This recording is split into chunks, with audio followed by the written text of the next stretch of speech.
Last time हमने glass की types 3 पढ़ ली थी और अब बाकी की टाइप्स ऑलमोस्ट फिनिश। की सारी बाकी बातें हम पढ़ चुके थे। पहली टाइप था ऑर्डिनरी विंडो ग्लास या सॉफ्ट ग्लास। हमने कहा that is a mixture of sodium and calcium silicate. Hard glass was mixture of potassium and calcium silicate. और फिर हमने लिखा था जीना glass which is mixture of borosilicates containing barium and zinc। और उसकी खूबी ये बताई थी कि वो हीट, केमिकल और शॉक प्रूफ होता है। और अब जो चौथे नंबर पर है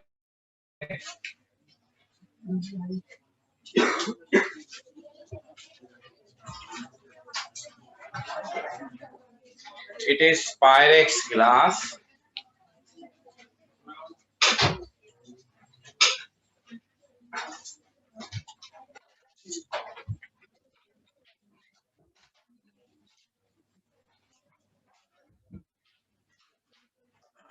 मैंने इससे पहले भी कहा था पायरेक्स और जीना, इन दोनों को अमूमन हम मिलाकर पायरेक्स एंड जीना ऐसे कहते हैं। बिकॉज अपने कैरेक्टरिस्टिक्स में काफी हद तक सेम है, बिकॉज दोनों के दोनों बोरोसिलिकेट्स का मिक्सचर है। और पिछले वाले में हमने ये कहा कि उसमें हम जिंक और बेरियम का बोरोसिलिकेट यूज करते हैं।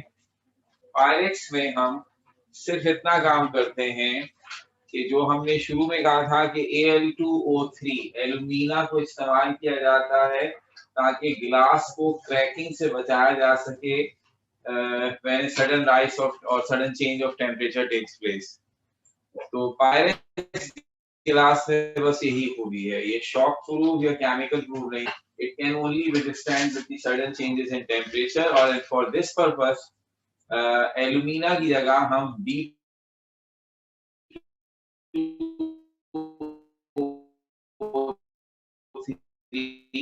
boric oxide और it can only withstand the sudden change in temperature। तो अब पायरेक्स ग्लास के लिए हम लिखते हैं it is the mixture of borosilicates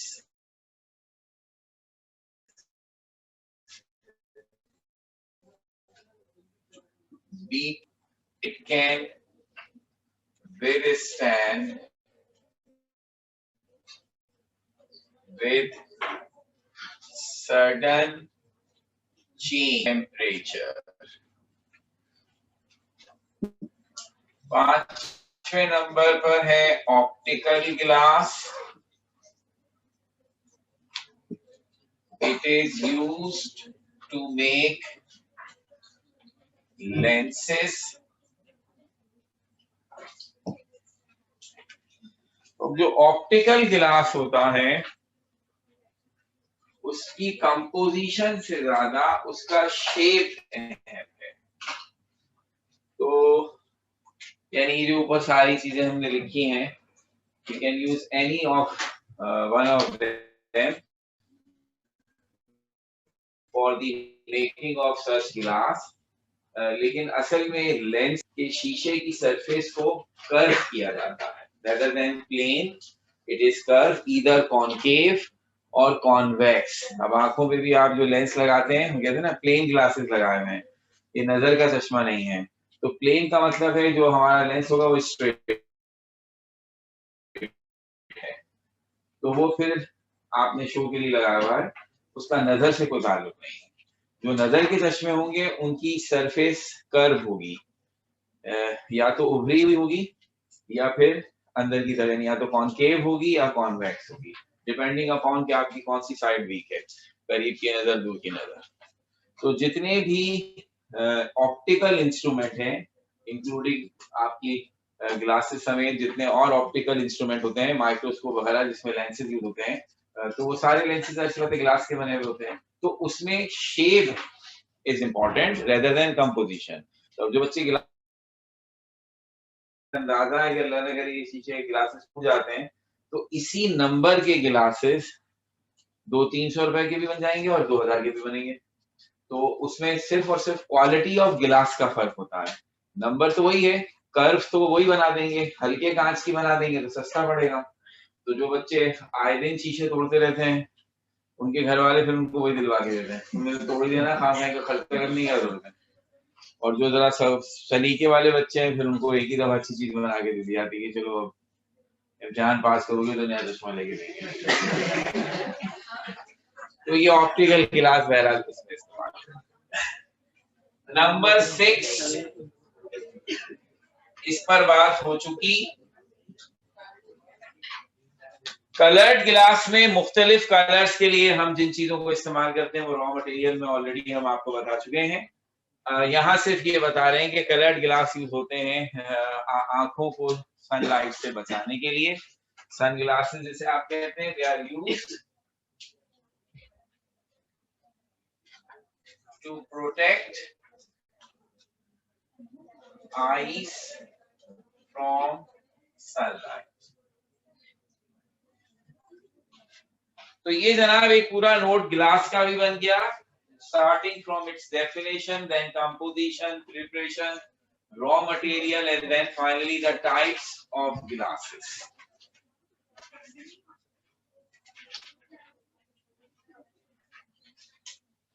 अब एक आखिरी एक छोटी सी डेफिनेशन है, आप का दिल चाहे तो उसे गिलास के नोट में इसी तरह आखिर में लिख लें, अदरवाइज वो अलग से डेफिनेशन या एमसीक्यूज में पूछी जाती है। It is called etching.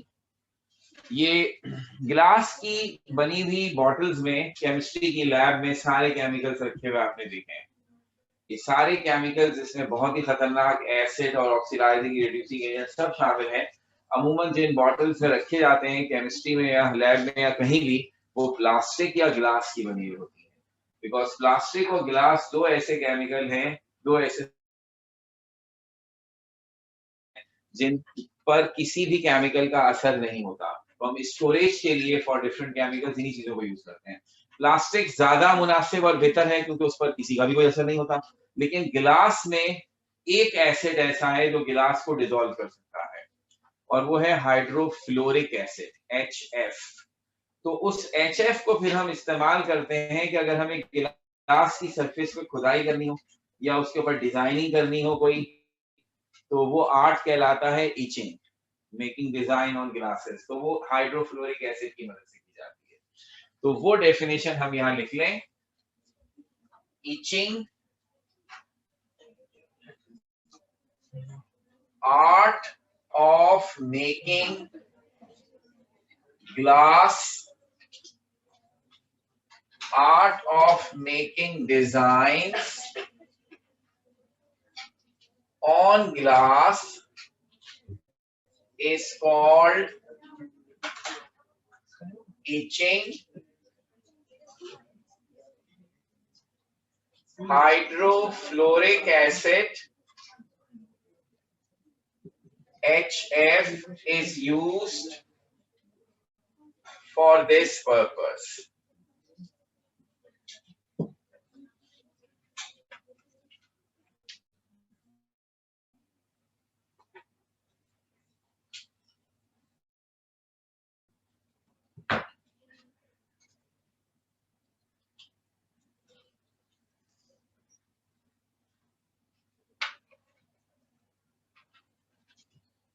तो ये हमारी इंडस्ट्री 4 हो गई, plastic, fibre, fertiliser and glass.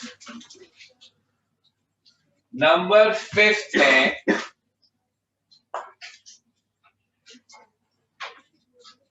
Detergents.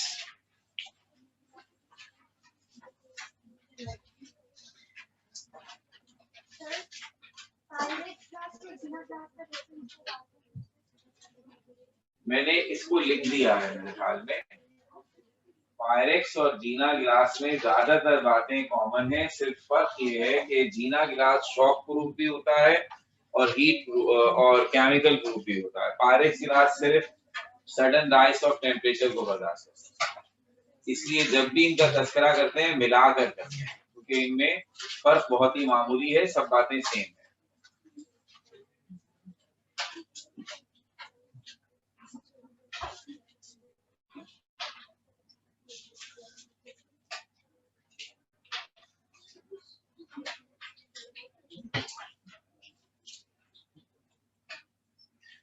अब ये है detergents which are cleaning agents, सफाई के लिए इस्तेमाल होते हैं। दो केमिकल्स की कैटेगरीज हैं जिन्हें हम क्लीनिंग एजेंट के तौर पर इस्तेमाल करते हैं, एक है सोप और दूसरा है डिटर्जेंट्स। पहली चॉइस सोप होती थी हमेशा से, और डिटर्जेंट समझ लीजिए मॉडर्न रिप्लेसमेंट है। तो साबुन हमारा क्लीनिंग एजेंट रहा है और अभी भी है। डिटर्जेंट्स की डेफिनेशन ही ये दी जाती है कि they are soapless cleaning agents, यानी साबुन के अलावा जो क्लीनिंग एजेंट है, और इनकी जरूरत और अहमियत बनती ही वहां है जहां साबुन में कोई प्रॉब्लम आए। तो हम डिटर्जेंट्स की डेफिनेशन में लिखते हैं, they are soapless cleaning agents, they perform cleaning by decreasing surface tension of water and increasing its solvent action. Now, ये सारी बातें बड़ी अहम। सबसे पहली चीज तो आपने कह दी कि they are soapless cleaning agent, that's first thing. साबुन के अलावा जो क्लीनिंग एजेंट है उनका कंबाइंड कलेक्टिव नाम हो गया detergent, because they are many. असल चीज है कि डिटर्जेंट जिन क्लीनिंग एजेंट्स को कहा जाएगा उनमें ये खूबी होगी। क्या खूबी होगी? कि इनकी क्लीनिंग एक्टिविटी दो कैरेक्टर्स पर मुश्तमिल है, कि ये पानी की सरफेस टेंशन को कम करते हैं और पानी की सॉल्वेंट एक्टिविटी को बढ़ाते हैं। अब इससे क्या जरूरत पड़ी? तो इसको समझने के लिए हमें थोड़ा सा बैकग्राउंड समझना होगा कि साबुन कैसे काम करता है। तब हमें समझ में आएगा कि वो कौन सी खराबियां छोड़ता है जिन्हें दूर करने के लिए हमें ये इस्तेमाल करना पड़ता है। तो कपड़े हों या बर्तन, जब हम साबुन से धोते हैं तो जो तरीका है वो ये है कि पहले साबुन उन चीजों पर लगाया जाता है। फर्स्ट में आप कपड़े धो रहे हैं तो कपड़े पर साबुन लगाया जाएगा और फिर उसके बाद उसके ऊपर पानी फेंका जाएगा। अब साबुन एक ऐसा केमिकल है जिसके मॉलिक्यूल के दो हिस्से हैं।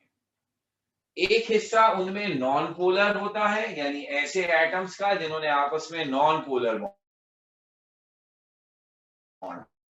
बनाया हुआ, और एक हिस्सा उन एटम्स का होता है जिन्होंने आयनिक बॉन्ड बनाया हुआ। जिसे ये बात याद ना हो उसको समझा दें कि कैरेक्टरिस्टिक्स के लिहाज से केमिकल्स में यही दो कैरेक्टर्स हैं। नॉन पोलर का मतलब होता है ऐसे सब्सटेंसेस जिनके एटम्स पर कोई चार्ज नहीं होता, वो न्यूट्रल हैं। और आयनिक ऑब्वियसली जिनमें प्लस माइनस कैटायन एनायन होते हैं। तो अब जो चीजें नॉन पोलर नेचर रखती हैं वो अपनी ही जैसी तरह की चीजों को डिसॉल्व कर लेती हैं, और जो आयनिक होती हैं वो अपनी ही जैसी चार्ज वाली चीजों को डिसॉल्व कर लेती हैं। साबुन में दोनों तरह के हिस्से रखे गए तो उसका क्या फायदा हुआ? अब ये साबुन जिस चीज के साथ भी इंटरेक्ट होगा, अगर वो नॉन पोलर है तो नॉन पोलर भी उसमें डिसॉल्व हो जाएगा, पोलर है या आयनिक है तो वो भी उसमें डिसॉल्व हो जाएगा, क्योंकि इसमें दोनों तरह की चीजें हैं। साबुन कपड़ों को लगाया गया, उसमें जो जो चीजें गंदगी की थी या जो भी दाग धब्बे थे, साबुन ने उन्हें अपने साथ मिक्स कर लिया। जब हम पानी फेंकते हैं तो क्योंकि सोप पानी में सॉल्युबल होता है, तो जहां जहां सोप उसे डिसॉल्व करता जाता है और ऑटोमेटिकली जो चीज सोप में मिक्स हुई है वो भी डिसॉल्व हो जाती है और इस तरह वो वॉश अवे। ये है सिंपल मैकेनिज्म। अब हुआ क्या? पानी के अंदर एक बुराई है, एक कमजोरी है, जिसका तस्करा हमने फर्स्ट ईयर में सरफेस टेंशन के टॉपिक में पढ़ा था कि पानी के या हर लिक्विड में है दो तरह की फोर्सेस। जो फोर्सेस मॉलिक्यूल आपस में एक दूसरे को देते हैं वो कहलाती है कोहेसिव। और जो फोर्सेस लिक्विड के मॉलिक्यूल अपने कंटेनर की मॉलिक्यूल्स के साथ लगाते हैं, सॉलिड मॉलिक्यूल्स के साथ, वो कहलाती है एडहेसिव। ठीक है, तो अब सरफेस टेंशन कोहेसिव फोर्स की एग्जांपल है, जिसमें लिक्विड के मॉलिक्यूल एक दूसरे को आपस में अट्रैक्ट कर रहा है। अगर लिक्विड के मॉलिक्यूल आपस में अट्रैक्शन ज्यादा रखें, कोहेसिव फोर्स ज्यादा रखें, तो वो लिक्विड के मॉलिक्यूल एक दूसरे से चिपके रहेंगे। और जिस चीज के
से दूर हटता है, ये पानी के साथ इंटरेक्ट नहीं करता, इसलिए इसको हाइड्रोफोबिक या वाटर रिपेलिंग पार्ट कहते हैं।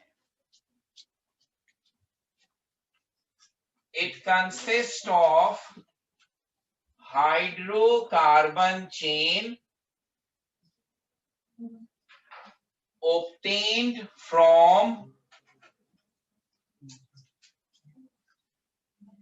petroleum or plants। तो अब ऐसे एटम्स जो नॉन पोलर हैं, उनकी सबसे इजी एग्जाम्पल और सोर्स है हाइड्रोकार्बन। ये जो अल्कीन है जिसमें कार्बन और हाइड्रोजन एटम होते हैं और कार्बन के बीच में सिंगल बॉन्ड होता है, ये नॉन पोलर की सबसे सिंपल एग्जाम्पल है। तो अगर कहीं भी मुझे नॉन पोलर कंपोनेंट चाहिए तो नॉर्मली वो कार्बन और हाइड्रोजन एटम से मिलकर बनता है और उनमें कार्बन के बीच में सिंगल बॉन्ड होता है। तो हर डिटर्जेंट का एक हिस्सा हाइड्रोकार्बन चेन पर मुश्तमिल है और उसमें कम से कम 12-15 हाइड्रोकार्बन की चेन होती है। कहां से हासिल होती है? पौधों से। पौधों के बीच में जो ऑयल, कुकिंग ऑयल सारे पौधों से हासिल होते हैं। ऑयल्स में हाइड्रोकार्बन की बहुत बड़ी बड़ी चेन्स होती हैं, कम से कम 16 से 20 कार्बन। तो वहां से हम ये चेन ले सकते हैं। हमारा डिटर्जेंट नेचुरल होगा अगर नेचुरल सोर्सेज से हासिल करेंगे। दूसरा, अगर आपको याद आएगा तो जो पेट्रोलियम था उसकी फ्रैक्शनल डिस्टिलेशन करने पर हमें एक नॉन वोलेटाइल सॉलिड और नॉन वोलेटाइल लिक्विड कंपोनेंट मिले थे जिनमें 18 से ज्यादा कार्बन की चेन होती है और जिन पर हमने ये कहा था कि ये नॉर्मली कोई खास फायदा नहीं पहुंचा पाते, तो हम इनकी क्रैकिंग करके पेट्रोल बनाते हैं। इनका दूसरा पॉसिबल इस्तेमाल ये हो सकता है कि इनकी मदद से डिटर्जेंट्स का ये बनाया जाता है। दूसरा हिस्सा इसका उलट, वो होगा हाइड्रोफिलिक पार्ट, जिसको आप वाटर अट्रैक्टिंग कहेंगे।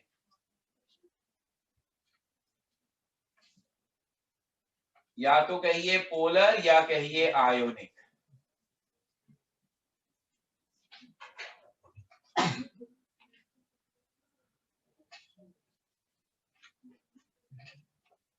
It is obtained from any acid or alkali।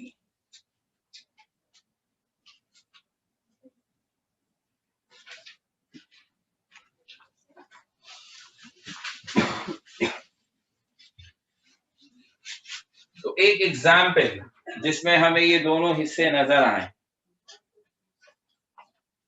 ऐसे लिखी जा सकती है।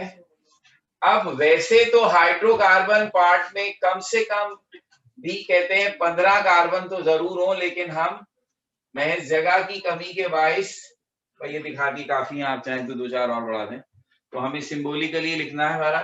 तो ये और आगे ऐसे। तो अब ये जहां तक हाइड्रोकार्बन पार्ट है, ये है hydrophobic,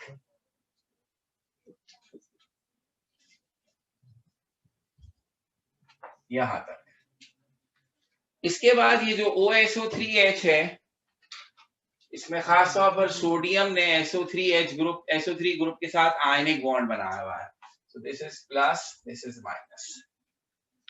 So this should be ionic part या हाइड्रोफिलिक।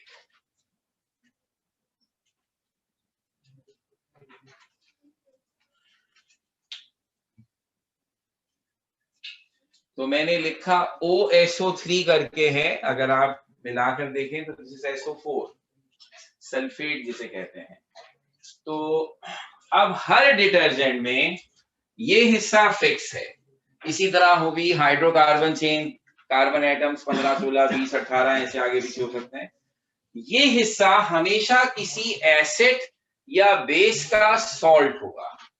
अब सल्फेट सल्फ्यूरिक एसिड से निकला, इसी तरह अल्कोहल से OH अल्कोहलिक ग्रुप भी स्लाइटली एसिडिक होता है। इसी तरह बेस में अमोनियम ग्रुप बेसिक है।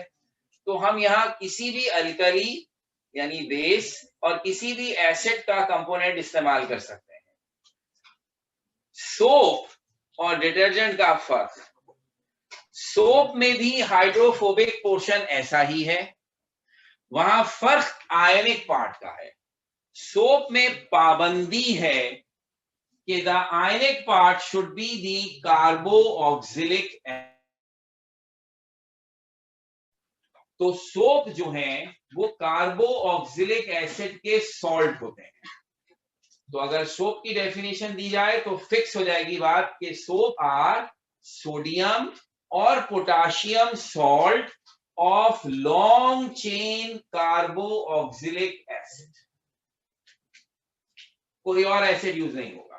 और जब सिर्फ कार्बोक्सिलिक एसिड यूज होगा तो उसमें भी सोडियम और पोटाशियम सॉल्ट, क्योंकि उसके अलावा किसी और सॉल्ट का पानी में सॉल्युबल होना मुमकिन नहीं है, और सोप का खुद पानी में डिसॉल्व होना जरूरी है। तो अब बड़ी रिस्ट्रिक्टेड हो गई साबुन में कहानी, और कोई ऑप्शन ही नहीं है। आपको कार्बोक्सिलिक एसिड लेना है जिसमें कम से कम 15 कार्बन हो, तो आप वो कार्बन 16 कर दीजिए, 17 कर दीजिए, 18 कर दीजिए, 20 कर दीजिए, 22, बस ये आपके पास वैरायटी है। लेकिन होगा कार्बोक्सिलिक एसिड और साथ में कैटाइन कौन होगा, सोडियम या पोटेशियम, बस ये पाबंदी है। डिटर्जेंट का एक फायदा ये है कि यहां आपके पास आयनिक पार्ट में बहुत सारे ऑप्शन हैं। पहली बात, आप कोई भी एसिडिक और बेसिक ग्रुप यूज कर सकते हैं, 3 के नाम मैंने बताए, sulphate, alcoholic group, ammonium group. दूसरा, यहाँ कैटाइंस पर भी पाबंदी नहीं है कि सिर्फ सोडियम पोटेशियम हो और कोई ना हो, क्योंकि सल्फेट का भी, अल्कोहल का भी, अमोनियम का भी, हर कैटाइन के साथ सॉल्युबल सॉल्ट है। तो यहाँ सोडियम हो, पोटेशियम हो, कैल्शियम हो, मैग्नीशियम हो, सब पानी में सॉल्युबल है,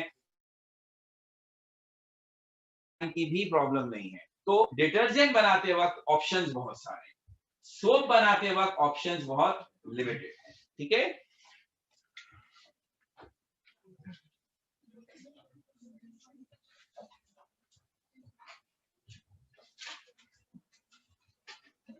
अब इसकी वर्किंग में जो बात मैंने शुरू में कही थी वो एक छोटा सा पैराग्राफ हम यहां लिख दें।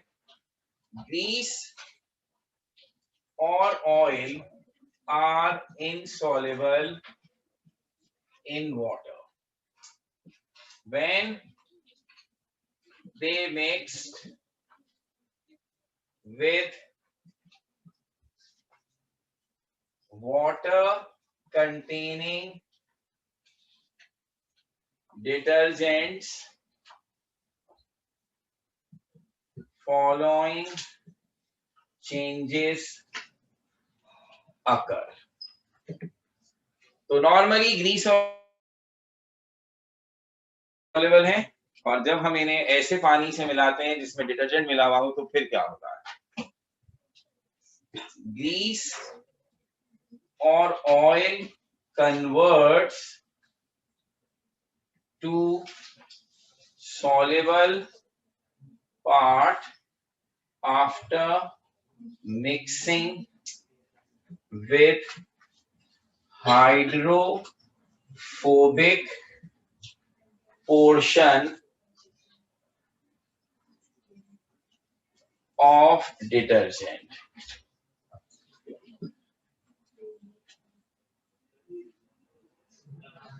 Ionic portion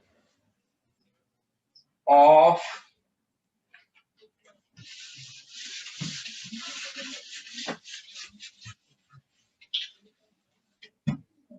detergent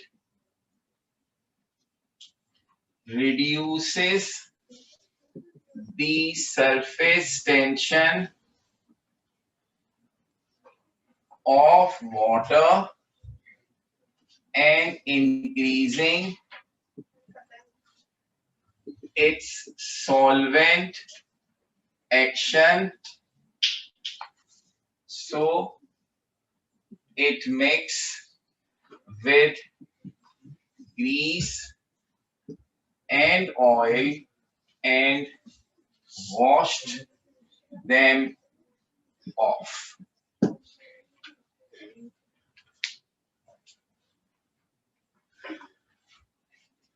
तो इस सिंपल पैरा में हमने वही बात लिखी, दो बातें कहनी थी। ग्रीस और ऑयल को हाइड्रोफोबिक अपने साथ मिक्स करके सॉल्युबल पार्ट बनाता है, और उसके बाद चूंकि डिटर्जेंट के आयनिक पार्ट ने पानी की सरफेस टेंशन को कम कर दिया और उसकी सॉल्वेंट एबिलिटी को बढ़ा दिया, तो वो उस ग्रीस और ऑयल के साथ वो अपने अंदर डिसॉल्व करके आसानी से वॉश ऑफ कर देता है। अब इसके बाद डिटर्जेंट की टाइप्स, एडवांटेजेस और डिसएडवांटेजेस, ये छोटा सा हिस्सा हम लिखेंगे, तो यहां से कंटिन्यू करेंगे।